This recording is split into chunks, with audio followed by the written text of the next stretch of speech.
मोतियों की पुरानी लड़ियाँ, गले के हार, ब्रोशेस और दीगर मलबूसी जेवरात का इस्तेमाल करके ये आर्टिस्ट चमकता दमकता हुआ 16वीं सदी का हस्पानवी बहरी जहाज तैयार कर लेती हैं।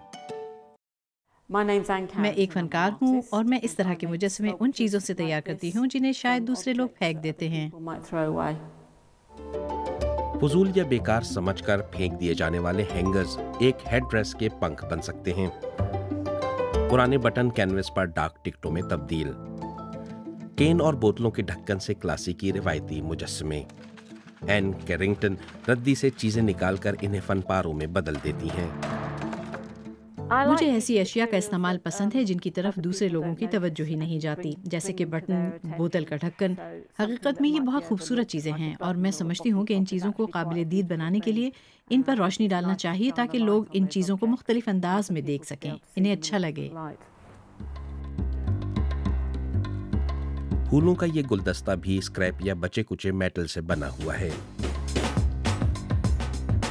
बरतानवी फनकारा हथौड़ियों को मोड़कर पुरानी छुरियों, चाकू और कांटों की वेल्डिंग करके इनसे फूल की पत्तियां और दरख्तों के तने तैयार करती हैं। वो चांदी की तर्क शुदा कटलरी की वेल्डिंग करके इनसे फूलों का शानदार शाहकार तैयार कर लेती हैं। ये मैंने एक गुलदस्ते से मुतासिर होकर बनाया था। एक गुलदस्ते को मैंने एम्स्टर्डम के रिक्स म्यूजियम में लगी एक पेंटिंग में देखा था और मैंने फैसला किया कि मैं इस लाइव पेंटिंग से मुतासिर होकर एक मुजस्समा बनाऊंगी। अब एन कैरिंगटन के शानदार गुलदस्तों की नुमाइश लंदन के विक्टोरिया और एल्बर्ट म्यूजियम में लगाई गई है। इन फनपारों की कीमत 1 लाख यूरो तक है। ये बहुत सी मशहूर शख्सियात के घरों में पहले ही से सजी हुई हैं। इनका फन बरतानवी शाही खानदान के लिए भी कशिश का बाइस है।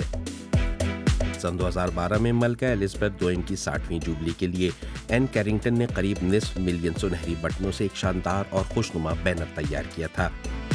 इसका डिजाइन शहजादा चार्ल्स के साथ करीबी मुशावरत से तैयार किया गया था और इस बैनर को उस बहरी जहाज पर लपेटा गया था जिस पर रॉयल फैमिली ने सवारी की थी। ये हैरत अंगेज था।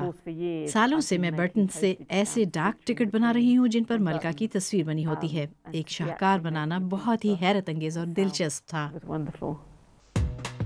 कैरिंगटन को जनूब मशरक़ी इंग्लैंड के अपने आबाई शहर मार्गरेट में इस तरह की रद्दी की दुकानों में अपने फ़न्नी तख्लीक के लिए चीज़ें मिल जाती हैं। एक मखसूस चीज़ अक्सर अपनी तरफ उनकी तवज्जो मबजूल करवाती है, जो उनके फ़न्नी काम की बुनियाद बन जाती है। मैं अपने फनपारों को बनाने के लिए बहुत सारा मुमासिल मवाद इस्तेमाल करती हूँ, मुतादिद चीज़ें। जब मैं इस तरह की किसी जगह आती हूँ तो मुझे पता होता है कि मुझे मुतादिद ऐसी चीज़ें मिल जाएंगी और अगर मुझे काफ़ी चीज़ें न मिलें तो मैं eBay पर जा सकती हूँ। 30 साल कबल जब एन आर्ट की तालीम हासिल कर रही थी तब भी वो रोज़मर्रा की इस तरह की अशिया में दिलचस्पी के साथ काम कर रही थी।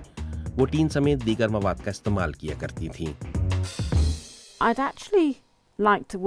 मैं दरअसल शीशे के साथ काम करना चाहूँगी, लिहाजा मैंने हाल ही में ग्लास कोर्स किया था और अब मैं थोड़ा बहुत शीशे का आर्ट तख्लीक कर सकती हूँ, मगर मैं इसकी माहिर नहीं हूँ। लेकिन मैं इस तरह की चीज़ों को देख रही हूँ और सोच रही हूँ कि खुशबू की बोतलों का इस्तेमाल करते हुए शायद क्रिस्टल के फूल या बिल्डिंग ब्लॉक्स बनाना कितना दिलचस्प होगा।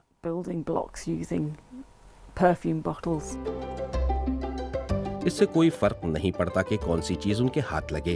एन कैरिंगटन हर तरह के कबाड़ को खूबसूरत आर्ट में तब्दील कर देती हैं।